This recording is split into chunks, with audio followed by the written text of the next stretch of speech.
الله وحده لا شريك له وأشهد أن محمدا عبده ورسوله أما بعد فإن خير الحديث كتاب الله وخير الهدي هدي محمد صلى الله عليه وآله وسلم وشر الأمور محدثاتها وكل محدثة بدعة وكل بدعة ضلالة وكل ضلالة في النار. أعوذ بالله من الشيطان الرجيم. بسم الله الرحمن الرحيم.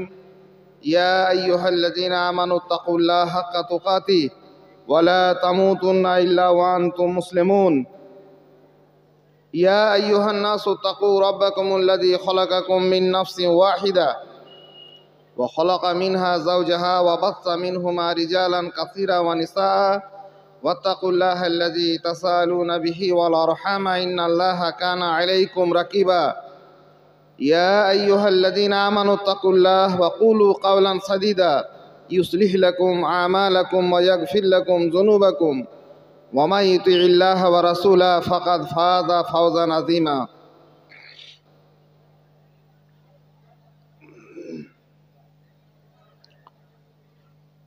ক্ষুধিত মানব রক্ত পিয়াসী কৃত্রিম সভ্যতা গড়িয়া তুলিছে আপাত মধুর নগ্ন বর্বরতা। ক্ষুধিত মানব রক্ত পিয়াসী কৃত্রিম সভ্যতা গড়িয়া তুলিছে আপাত মধুর নগ্ন বর্বরতা।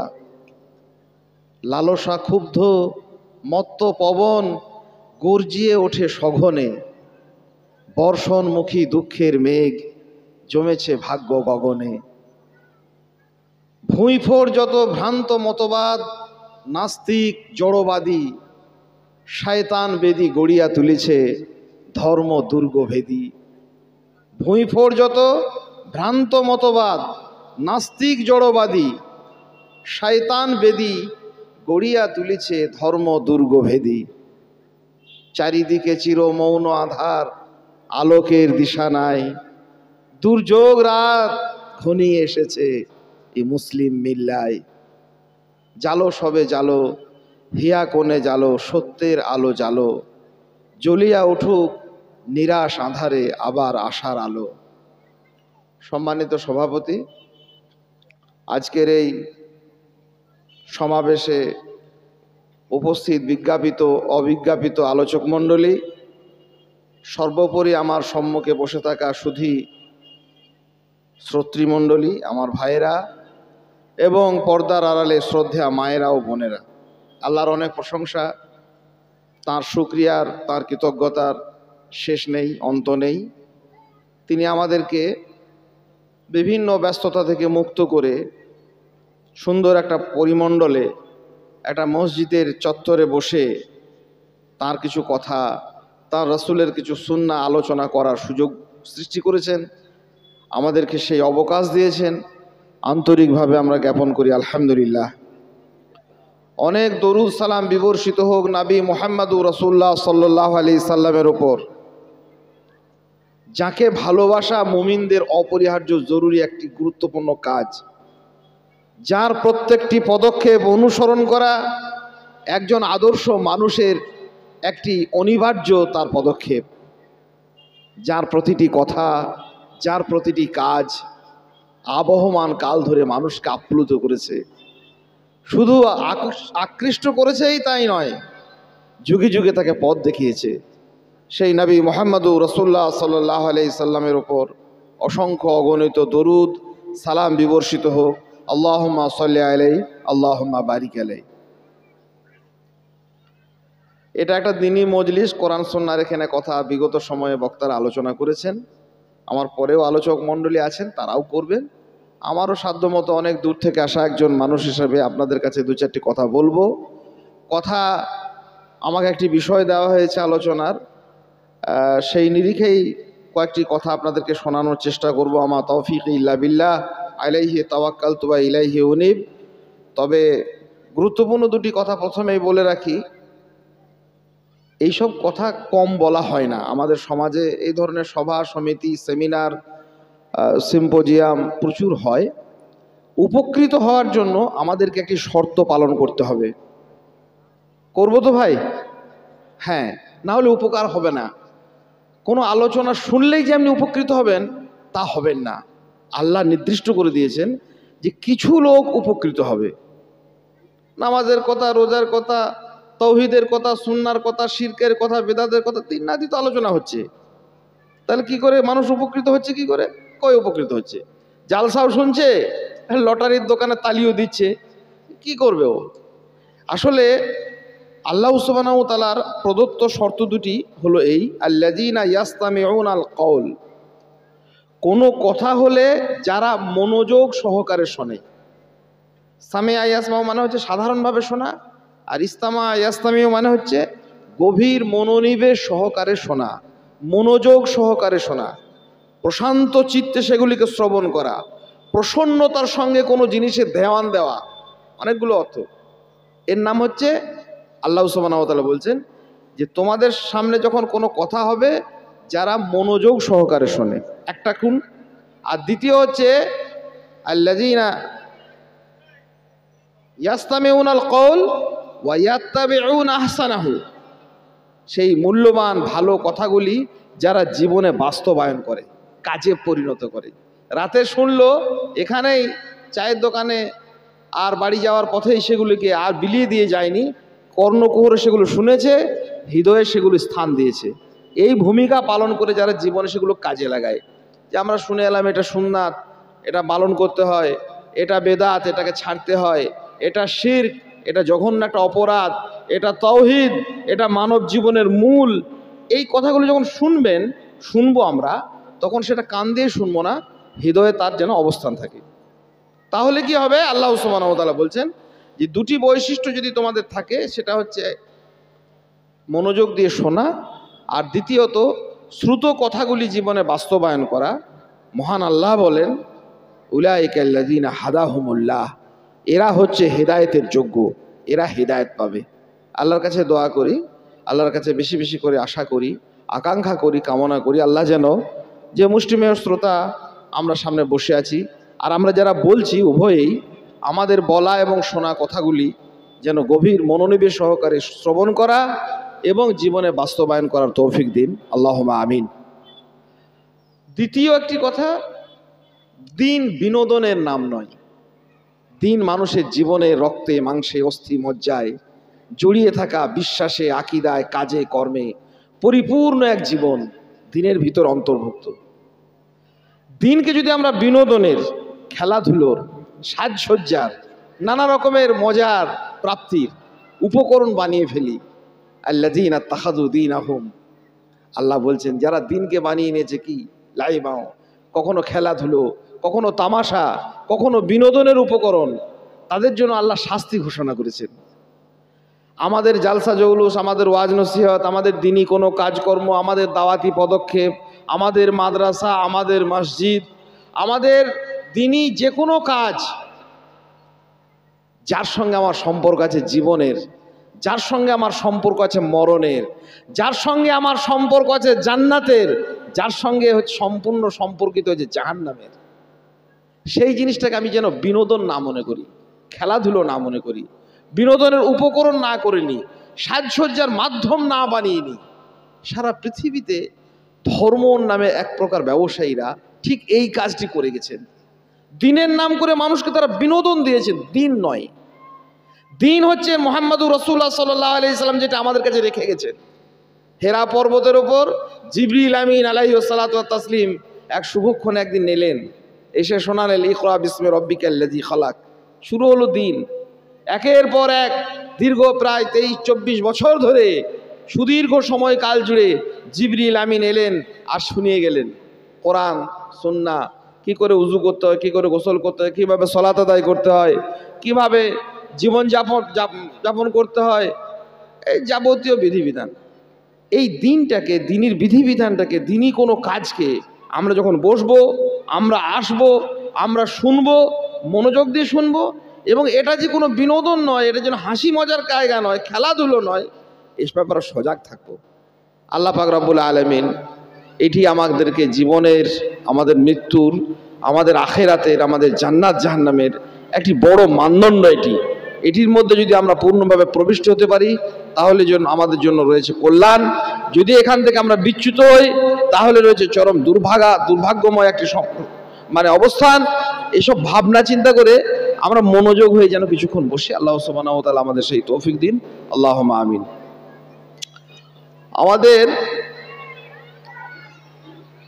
আপনারা এখানে এত বকছেন কেন? এই কে এখানে এত চিৎকার চেঁচামেচি করছেন কেন? কোনো চেঁচানোর দরকার নেই। এই সামান্য 5টা লোক আছে, লক্ষ লক্ষ মানুষ, মুসলিম উম্মার কারো সিকিউরিটি দরকার না, পুলিশ দরকার হয় না, কিছু দরকার হয় না, 4টে লোকের জন্য এত চেঁচাতে হচ্ছে? চুপচাপ বসেন। এই 1 ঘন্টা 8 ঘন্টা যেটুকু সময় আছে আমি ছাড়া কেউ কথা বলতে এটা আপনাদের কোনো অধিকারও নেই, আপনাদের কোনো ন্যায়সঙ্গত দাবি নেই। আপনাদেরকে সময় দেওয়া হবে, আপনারা বলবেন। এটা হচ্ছে ইসলামের নীতি। ইসলামের মৌল নীতি হচ্ছে এটি, যাকে আপনি কথা বলার সুযোগ দেবেন তিনিই বলবেন এই সময়টা আমার। অনধিকার যদি হস্তক্ষেপ করেন, নিজেদের মধ্যে আলাপ আলোচনা গল্প গুজব, এটা আমানতের খিয়ানত করলেন, কখনো নয়। আপনার বিশেষ প্রয়োজন আছে, আপনি এখানে বসে থাকতে বাধ্য নন, আপনি সে চলে যেতে পারেন, অবশ্যই যেতে হবে। যে কোনো ধরনের প্রয়োজন আপনি চলে যাবেন। আর বিশেষ প্রয়োজনে কাউকে বললে খুব আস্তে, যেন অন্য মানুষের শ্রবণের শোনার কোনো ধরনের ব্যাঘাত না ঘটে। কোরআন আলোচনা হবে, সুন্নাহ আলোচনা হবে, আপনি মনোযোগ সহকারে বসতে বাধ্য, আমিও মনোনিবেশ সহকারে বলতেও বাধ্য। আমাকে আজকের আলোচক মণ্ডলী একটি বিষয় দিয়েছেন, আদর্শ পুরুষ আদর্শ নারী। বিরাট বিষয়, ইসলামের বিপুল একটা অংশ তাতে জড়িয়ে রয়েছে। আর সোজা কথা যদি গোটাগুটি করে আমরা বলি আদর্শ মানুষ, তাহলে তো মিটেই যায়। তবে হ্যাঁ, আদর্শ পুরুষ হিসাবে কিছু তাদের ভূমিকা রয়েছে। ঠিক কোন কোন ভূমিকাগুলি বাস্তবায়ন অপরিহার্য। মেয়ে হিসাবে একজন আদর্শ মেয়ে, একটি নারী, তার বাকি গুরুত্বপূর্ণ ভূমিকা রয়েছে, যার জন্য সে একটা আদর্শ হতে পারবে। এই সম্পর্কে গুটি কয়েক কথা স্বল্প সময়ে, আরও মূল্যবান বক্তা আমার পরেও আছেন, তারা আলোচনা করবেন ইনশাআল্লাহ তাআলা আজিজ। আমাকে যেটুকু সময় দেওয়া হয়েছে সেটা নিয়ে আমি সেটা আলোচনা করব। প্রথম কথা হচ্ছে, মানুষ কি আল্লাহ সুবহানাহু ওয়া তাআলা আদর্শ বলতে কি বোঝায়? সেটা খায় না গায়ে দেয় না মাখে, কি ব্যাপারটা কেমন? আপনাদেরকে 2-1টি কোরআনের উদ্ধৃতি দিয়ে আলোচনা করার চেষ্টা করছি। আদর্শ মানুষ হিসেবেই আল্লাহ আমাদেরকে সৃষ্টি করেছেন। আদর্শ বলতে প্রথমত একটা বিষয় বোঝায়, এই যে একটা আদর্শ বই, একটা আদর্শ যন্ত্র, এইটা মনে করুন তৈরি করেছেন। এই জিনিসটাকে তখনই আদর্শিক বৈশিষ্ট্যে উন্নীত হয়েছে বলা যাবে যে কারণে, সোজা কথা বাংলা করে বোঝেন, যে কারণে এই জিনিসটাকে তৈরি করা হয়েছে সেই কারণটিকে যথাযথভাবে যখন এটি পূরণ করতে পারবে তখন এটি একটি আদর্শ যন্ত্র। কথা বুঝতে বোঝা গেল? সোজা কথাই, এই মাইকটিকে ঠিক যে জন্য বানানো হয়েছে, এর মেকানিক্সরা যে জন্য এটাকে তৈরি করেছেন, যখন এই ভূমিকা যথাযথভাবে সে পালন করতে পারবে, মাইকের কাজ কি? আমার কথাটাকে অনেক মানুষের মধ্যে অনেক দূরবর্তী জায়গাতে সুন্দরভাবে, যেমনভাবে বলছি সেইভাবে সেটাকে পৌঁছে দেওয়া, এটা মাইক্রোফোনের কাজ। এই কথাটা তাড়াতাড়ি গিয়ে সেটা স্পিকারের মাধ্যমে মানুষের কাছে ছড়িয়ে পড়ছে, এটা যন্ত্রের কাজ। তাহলে যে কারণে আমরা একটা আদর্শ মাইক পেলাম বাবু, আদর্শ একজন মাইক ম্যান পেলাম, কির জন্য? মাইক ম্যান খুব সুন্দরভাবে সেটাকে সাজিয়ে গুজিয়ে আমাদেরকে শ্রোতাদের কানে কানে সেটাকে পৌঁছানোর ব্যবস্থা করলো। আদর্শ ব্যাপারটা হচ্ছে এই, কোনো জিনিসকে যে কারণে তৈরি করা হয়, আদর্শ বাড়ি, আদর্শ গাড়ি, আদর্শ যন্ত্র, আদর্শ কোনো বাহনের কাজ হচ্ছে যে এক জায়গা থেকে অন্য জায়গায় আমার গন্তব্যতে সে আমাকে পৌঁছে দেবে। এটা আমার গাড়িটা না একটা আদর্শ একটা বাহন। সেই ভূমিকা যখন সে পালন করতে পারবে না, আরো অন্যান্য বহু কিছু করছে, এই মোবাইলটিতে বহু ফিচার আছে, বহু রকমের কারিগরি আছে, ছবিও হয়, আরো অনেক কিছু হয়, কিন্তু মোবাইলটাতে কথা হয় না। এটাকে কেউ আদর্শ যন্ত্র বলবে? কেন বলবে না? আরে ছবি তোলার জন্য তো ক্যামেরা ছিল, অন্যান্য ফিচারের জন্য কম্পিউটার ছিল, আরো অন্যান্য ডিভাইস ছিল, কিন্তু এটাকে আমি তো আসলে কিনেছিলাম, আমি বানানো হয়েছিল এটাকে শুধুমাত্র কথা বলার জন্য, সেইটাই ওর নেই। মাইকটাতে সব কিছুই হয়, শুধু কথা শোনা যায় না, তার কি আর হয়? গাড়ি একটা কেনা হলো, সব আছে, চাকা সুন্দর, হ্যান্ডেল সুন্দর, ব্রেক সুন্দর, রংচং সুন্দর, বডিটা সুন্দর, সব কিছুই ঝকঝকে, গাড়িটা চলে না। কি করবেন? আবর্জনাতে ঠাঁই হবে না ওটা। মানুষ আল্লাহ সুবহানাহু ওয়া তাআলা যে কারণে তাকে সৃষ্টি করেছে, সেই কারণটি প্রথমত, সে বিজ্ঞানী হোক আর নাই হোক, দার্শনিক হোক আর নাই হোক, আরো কিছু হলো আর নাই হলো, কি করলো না করলো ওটা বড় কথা নয়। প্রথম কথা হচ্ছে ঠিক যে কারণটিতে সে সৃষ্টি হয়েছে, যে কারণের জন্য, সেটিকে যথাযথভাবে পূরণ করলে সে আদর্শ মানুষ। বলছি আল্লাহ সুবহানাহু ওয়া তাআলা তাকে নতুন করে যে আদর্শ হতে হবে বহু কাঠখড় পুড়িয়ে ব্যাপারটা তাও নয়, আদর্শিক বৈশিষ্ট্যগুলি দিয়েই মানুষকে তৈরি করেছেন। আল্লাহ সুবহানাহু ওয়া তাআলা শুকর, কৃতজ্ঞতা অসংখ্য, যে জিনিসগুলি আল্লাহ সুবহানাহু ওয়া তাআলা চেয়েছেন একজন আদর্শ মানুষ হিসাবে, সেই এলিমেন্টগুলো আল্লাহ আপনার মধ্যে আমার মধ্যে দিয়েওছেন। শুধু দেননি, দেওয়ার পরে বলে দিচ্ছেন যে আদর্শিক বৈশিষ্ট্যের ওপর মহান একটা অবয়বের ওপর তোমাদেরকে আমি সৃষ্টি করেছি। পবিত্র কোরআন আল্লাহ বলছেন ওয়াত্তিন ওয়াযাইতুন ওয়া তুরে সিনিন ওয়া হাযাল বালাদিল আমিন। খুব গুরুত্বপূর্ণ নবমণ্ডল ভূমণ্ডলের খুব সম্মানিত কিছু বিষয়ের ওপরে আল্লাহ কসম খাচ্ছেন।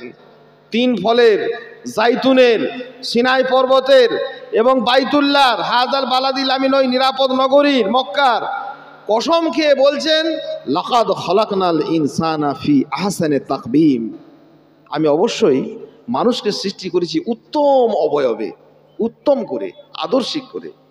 অন্যত্র আল্লাহ বলেছেন কাররামনা বানি আদম, আদমের সন্তানকে আমি মর্যাদায় উন্নীত করেছি, অন্যান্য অপর সৃষ্টি থেকে তাকে উন্নীত করেছি, তাকে সম্মানিত করেছি, তাকে সম্ভ্রান্ত করেছি, আদর্শ করেই আল্লাহ সুবহানাহু ওয়া তাআলা পাঠিয়েছেন।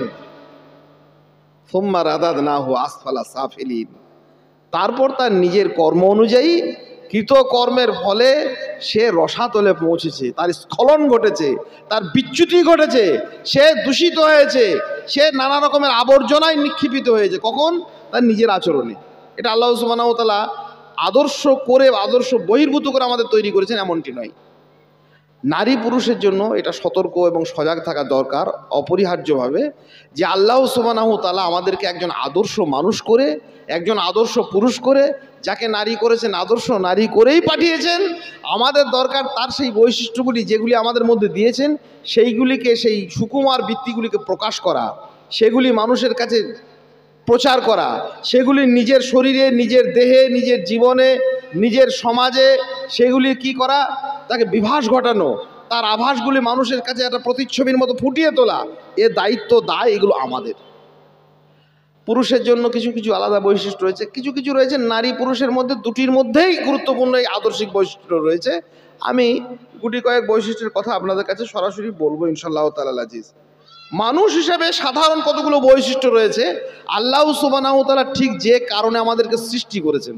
মহান আল্লাহ পাক রব্বুল আলামিন বলছেন যে আমি ওমা খালাকতুল জিন্না ওয়াল ইনসা ইল্লা লিয়াবুদুন, মানুষ এবং জিনকে কেবলমাত্র আমার ইবাদতের জন্যই সৃষ্টি করা হয়েছে। অন্যত্রে আল্লাহ সুবহানাহু ওয়া তাআলা বলছেন যে আমি প্রত্যেক কওমের ওপর, প্রত্যেক জাতির ওপর ওয়ালাকাদ বাসনা ফি কুল্লি উম্মাতিন রাসূলান আন ইবুদুল্লাহ। কি করে ইবাদত করবে সবাই জানে না, যেখানে সেখানে মাথা ঠুকলে তার হবে না, পুকুরে গিয়ে মাথাটা ডুবিয়ে বসে থাকলে তার হবে না। মাথা নত করা, সাজদা করা, রুকু করা, সালাত আদায় করা, ইবাদত করা, এর জন্যই আল্লাহ সুবহানাহু ওয়া তাআলা সৃষ্টি করেছেন আমাদেরকে। এই বৈশিষ্ট্যটা পালন করলে আপনি আদর্শ, এই বৈশিষ্ট্য পালন না করতে পারলে আপনি আদর্শ থেকে বিচ্যুতি। মানুষ হিসাবে এই যে আদর্শিক বৈশিষ্ট্য আল্লাহ সুবহানাহু ওয়া তাআলা দিয়েছেন, তো মানুষকে তো শেখাতে হবে কি করে সে সাজদা করবে, কি করে রুকু করবে, কোথায় সাজদা করবে, কোথায় করবে না, কোথায় তার জন্য জায়েজ, কোথায় জায়েজ নয়। পাথরে গিয়ে মাথা ঠুকিতে মাথা কপাল ফাটিয়ে ফেলবে, বিপজ্জনক ব্যাপার। কোনখানে করতে হয় কি, তাহলে ইবাদতগুলো শেখাবে কে? আল্লাহ বলছেন ওয়ালাকাদ বাসনা ফি কুল্লি উম্মাতিন রাসূলা, আমি প্রত্যেক কওমের কাছে রাসূল পাঠিয়েছি। রাসূলের কাজ কি? আনি ইবুদুল্লাহ ওয়াজতানিবুত তাগুত, তাগুতের ব্যাপারে তারা সতর্ক করবে, বর্জন করবে। তাগুত মানে শয়তান, মানব ধ্বংসী বিষয়গুলি থেকে সজাগ করবে, সতর্ক করবে, সেগুলিকে বর্জন করবে। আর কি করবে? কেবলমাত্র আল্লাহর ইবাদত হবে, আল্লাহর জমিনে আল্লাহরই দাসত্ব হবে, আল্লাহরই গোলামি হবে, আল্লাহরই বন্দিগি হবে, আর কারণ নয়। এই কথা তারা বলবে।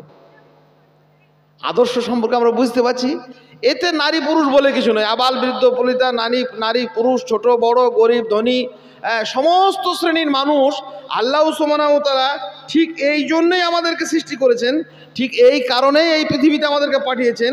সেই কারণটিকেই বাস্তবায়ন করাই আমাদের আদর্শের মূল রূপরেখা, এটা আমাদেরকে মনে রাখতে হবে। তাহলে প্রথম যে কারণটির জন্য আল্লাহ সুবহানাহু ওয়া তাআলা আমাদের সৃষ্টি করেছেন সেটা হচ্ছে তাওহীদ। এটি মানবের জন্য আদর্শ। পুরুষের জন্য আদর্শ, নারীর জন্য আদর্শ। যদি এই জিনিসটাকে সে বিচ্যুত হয়, তাহলে তার আদর্শ থেকে সে বিচ্যুত হবে, মানুষের আদর্শ থেকে সে বিচ্যুত হবে, পুরুষের আদর্শ থেকে সে বিচ্যুত হবে, নারীর আদর্শ থেকে সে বিচ্যুত হবে। তাওহীদ মানে কি? কেবলমাত্র আল্লাহর ইবাদত করতে হবে, আল্লাহর গোলামি করতে হবে, আল্লাহর দাসত্ব করতে হবে, আল্লাহরই বন্দেগী করতে হবে। আল্লাহ বাদ দিয়ে অন্য কিছু, সাপ খোপ, চন্দ্র সূর্য গ্রহ নক্ষত্র আকাশ বাতাস, এসবের যদি আমি ইবাদত করি, এগুলিকে যদি মাবুদ মনে করি, রাস্তা একটা ল্যাম্পপোস্ট দাঁড়িয়ে রয়েছে, তাকে যদি আমি বলি আমার এটা মাবুদ, সে আমাকে রুজি দেয়, সে আমাকে সন্তান দেয়, সে আমাকে আরো কিছু দেয়, এটি শুধু ইসলাম থেকে আমার বঞ্চনা নয়, ইসলাম থেকে সরে যাওয়া নয়, এটা হচ্ছে মনুষ্যত্ব থেকে সরে যাওয়া। এই কথাটিকে পরিষ্কারভাবে বুঝুন।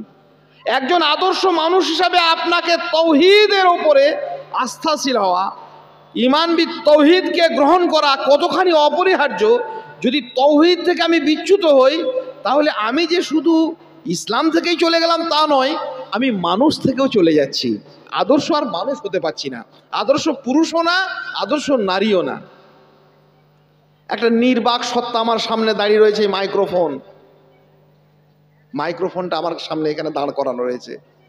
আমি যদি এই নির্বাক, নিশ্চল, এই স্থবির এই মাইক্রোফোনটাকে বলি, মাইক্রোফোন তোমার কাছে আমি কিছু চাইছি, আমাকে দাও, আমি একটা সচল, সজীব, সজাগ, সচেতন একটা সত্তা, আমি মানুষ, মানুষের জীবন বৃথা হয়ে যাবে।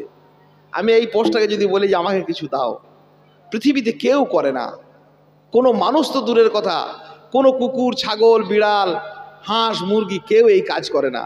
একটা সচল বস্তু একটা অচল বস্তুর কাছে গিয়ে চাইবে যে আমাকে তুমি দাও। যার শ্রবণ শক্তি নেই, যার দর্শন শক্তি নেই, যার কোনো রকমের বোধবুদ্ধি নেই, কোনো কিছু দেওয়ার যার ক্ষমতা নেই, তার কাছে একজন সচল সবাক শক্তি বলছে। আমি চাঁদকে যদি গিয়ে বলি, মক্কার যুগে সেই জাহেলা ছিল, পাথর, বড় বড় পাহাড় আছে, পাহাড়ের কাছে গিয়ে বলতো, আরো কিছু কাছে গিয়ে বলতো। নূহ আলাইহিস সালাম থেকে শুরু হলো সেই জাহেলিয়াত। এবারে কি হলো, আপনি দেখুন সারা পৃথিবীতে এই কাজ কোনো চতুষ্পদ প্রাণীও করে না। স্টেশনে বসে থাকবেন, বিভিন্ন রকমের প্রাণী ঘুরে বেড়ায়, কখনো হনুমান থাকে কিছু কিছু স্টেশনে, বড় বড় গাছে লাফিয়ে বেড়ায়, কুকুররা ঘুরে বেড়াচ্ছে, অন্যান্য প্রাণী ঘুরছে। আপনি কিছু খাচ্ছেন, আপনি একজন মানুষ, আপনার কাছে এসে দাঁড়াবে, তাকাবে, একটু ঘুগনি যদি আপনি তাকে ফেলে দেন, এক টুকরো বিস্কুট যদি তার দিকে ছুঁড়ে দেন, তার জন্য আপনার দিকে অপেক্ষা করে থাকবে। কিন্তু ওই পশুটিও একটা ইলেকট্রিক পোস্টের কাছে গিয়ে দাঁড়াবে না যে আমাকে কিছু দাও। একটা মরা মানুষ পড়ে আছে, ওর কাছে গিয়ে দাঁড়াবে না। একটা মাতাল শুয়ে থাকে প্ল্যাটফর্মে আমাদের, ওই মাতালটার কাছে গিয়েও দেখছি দাঁড়াচ্ছে না। একটা পাগল ঘুরে বেড়াচ্ছে, ওই পাগলটার কাছে গিয়েও দাঁড়াচ্ছে না।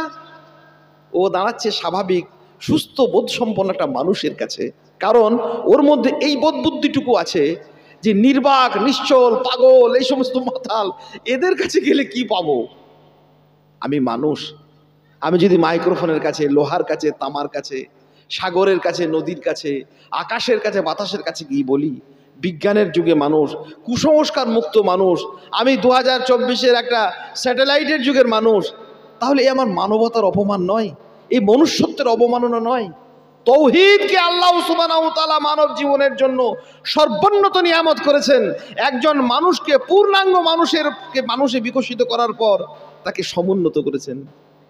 যে মানুষটি গ্রহ নক্ষত্র নিয়ে গবেষণা করছে, মহাকাশ বিজ্ঞানী, সেই মানুষটি আবার গ্রহের কোপ থেকে বাঁচার জন্য হাতে তাগা পড়ছে। এটি কি মানবতার অপমান নয়?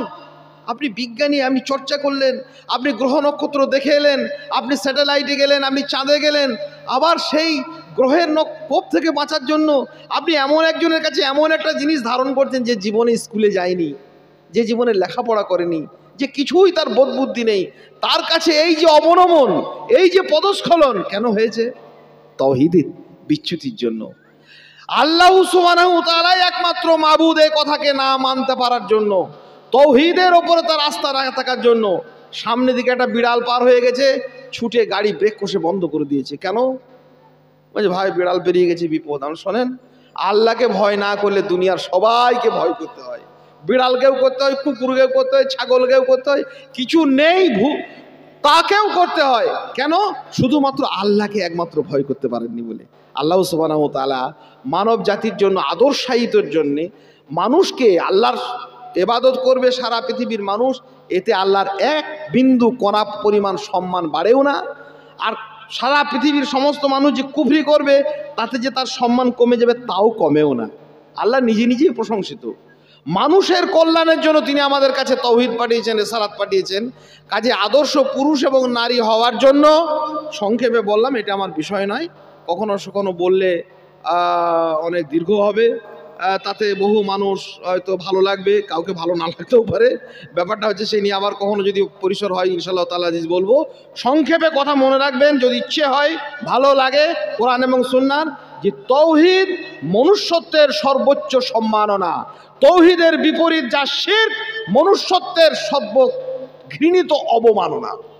আপনি যদি তাওহীদের উপর দাঁড়াতে পারেন সর্বোচ্চ মানুষ হবেন, তাওহীদ থেকে যদি বিচ্যুত হয় আপনি সর্বনিকৃষ্ট মানুষ হবেন। আপনি বিজ্ঞান পড়ুন, সাহিত্য পড়ুন, দর্শন পড়ুন, কলাকুশলী হন, যাই হন, সেই জন্য জীবনের চূড়ান্ত লগ্নে প্রত্যেকটা নবী রাসূল তাওহীদকে আঁকড়ে ধরেছিলেন। পানিতে ডুবে গেছেন একজন নবী, সমুদ্রে নিক্ষেপিত হয়ে পানিতে ডুবে গেছেন, আর সে পানির ভিতরে একটা মাছ আবার তাকে গিলে নিয়েছে। কি নবীর নাম কি ছিল? ইউনূস আলাইহিস সালাম। ডুবেছিল না? মাছের পেটের ভিতরে তিনি জ্ঞানী, সজ্ঞানে সচেতন অবস্থায় তিনি রয়েছেন বেঁচে, মাছের পেটের ভিতরেও আল্লাহ রাখেছেন। তা আমরা যদি এই অবস্থায় কেউ থাকতাম কি বলতেন? আল্লাহ আমাদেরকে বাঁচাও, আমাকে বাঁচাও, আমি কি বিপদে পড়লাম, সমুদ্রে পড়ে গেলাম আল্লাহ গো, তারপর আবার মাছ গিলে নিল। এইসব কথা ইউনূস আলাইহিস সালাম বলেছিলেন? ইউনূস আলাইহিস সালাম বুঝেছিলেন যে আমি চরম বিপদে পড়েছি।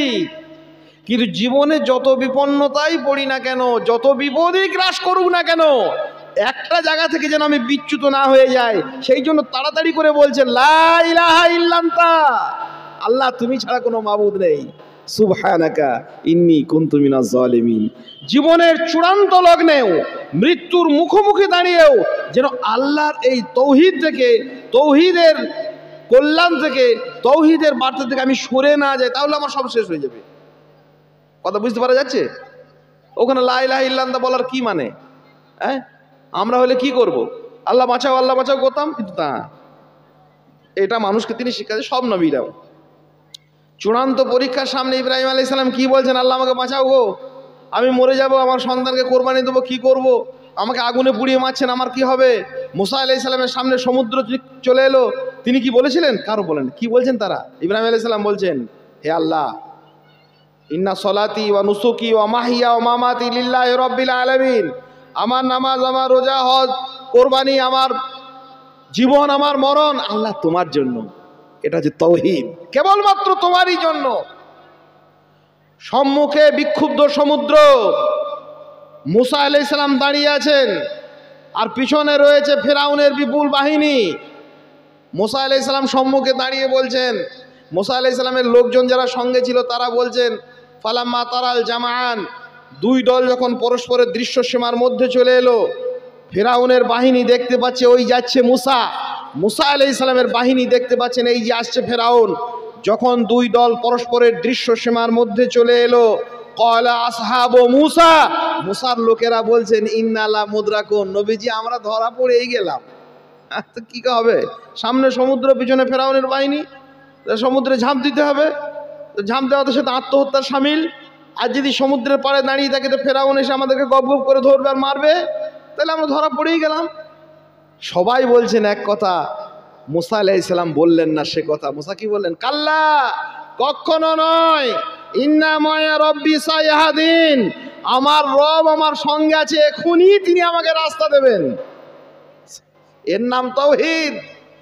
মুসা আলাইহিস সালাম দেখছেন সমুদ্র, আর মুসা আলাইহিস সালামের লোকজনেরাও দেখছেন সমুদ্র, কিন্তু তিনি সমুদ্র দেখতে পাচ্ছেন, এর নাম ইয়াকিন, এর নাম ঈমান বিল ইয়াকিন, এর নাম হচ্ছে তাওহীদ। এটা হচ্ছে আল্লাহ সুবহানাহু ওয়া তাআলার উলুহিয়াতে, রুবুবিয়াতে, আসমা ও সিফাতে পূর্ণ প্রত্যয়। চোখে যা দেখছি তা সব সময় সত্য নয়, আমার হৃদয়ে যা রেখেছি ওটাই সত্য। চোখে দেখছি আমি সমুদ্র, ওটাকে মুসা আলাইহিস সালাম সত্য বলে মানছেন না। হৃদয়ে যেটাকে যাপন করেছেন যে আল্লাহ আমাকে বিপদ থেকে বাঁচাবেন, সেটাকেই আমি সত্য বলে মনে করেছি। এই ইয়াকিনের তাওহীদের পরিচয় দিয়েছেন কে? যুগে যুগে নবী রাসূল আলাইহিমুস সালাতু ওয়াত তাসলিমগণ। কাজে তাওহীদ শিরকের বিরুদ্ধে সমস্ত রকমের শক্তিকে শিরক থেকে জীবনের সমস্ত কিছুকে মূলোৎপাটন করে তাওহীদের আলোকে উজ্জ্বল হওয়া, শিরকের কানাগলি থেকে মুমিনের পথ চলা তাওহীদি ছন্দে। এই বলুন একবার, মুমিনের পথ চলা তাওহীদি ছন্দে, শিরকের কানাগলি ভরা দুর্গন্ধে। মুখস্থ থাকবে? হ্যাঁ, মুমিনের পথ চলা তাওহীদি ছন্দে, শিরকের কানাগলি ভরা দুর্গন্ধে। সারা জীবন মনে রাখবেন, জীবনে যখনই আলেম ওলামা, হাফেজ কারি, মসজিদ মাদ্রাসা যাদের কাছে দেখা হবে, ভাই একটা কোনো কাজ করছি, ভাই এটা শিরক হয়ে যাচ্ছে না তো? প্রথম কথা যদি বলা হয় যে এতে শিরকের গন্ধ রয়েছে, কোনো কথাই হোক, কোনো কাজে হোক, কোনো আমলে হোক, কোনো নেওয়া দেওয়াই হোক, সাহায্য চাওয়াই হোক, অন্য কিছু সাহায্য চাওয়া হোক, ওসিলা চাওয়া হোক, যে কোনো জায়গাতে জিজ্ঞাসা করে নেবেন যে যেখানে আলেম ওলামারা রয়েছে, ভাই দলিল সহকারে আমাদেরকে একটু বুঝিয়ে দেন, এটাতে শিরক হচ্ছে না তো? শিরক হলে জানবেন সর্বপ্রথম মহান মানুষদের কাজ ছিল, আদর্শ মানুষদের কাজ ছিল, নবী রাসূল যারা পৃথিবীর আদর্শ মানুষ তারা এই কাজ ভূমিকা পালন করেছিলেন। এই ভূমিকা আমাদেরকে পালন করতে হবে। আল্লাহ পাক রব্বুল আলামিন আমাদেরকে শিরকের কানাগলি থেকে তাওহীদের রাজপথে উত্তীর্ণ হওয়ার তৌফিক দিন, আল্লাহুম্মা আমিন। পুরুষ জাতির জন্য কিছু আদর্শ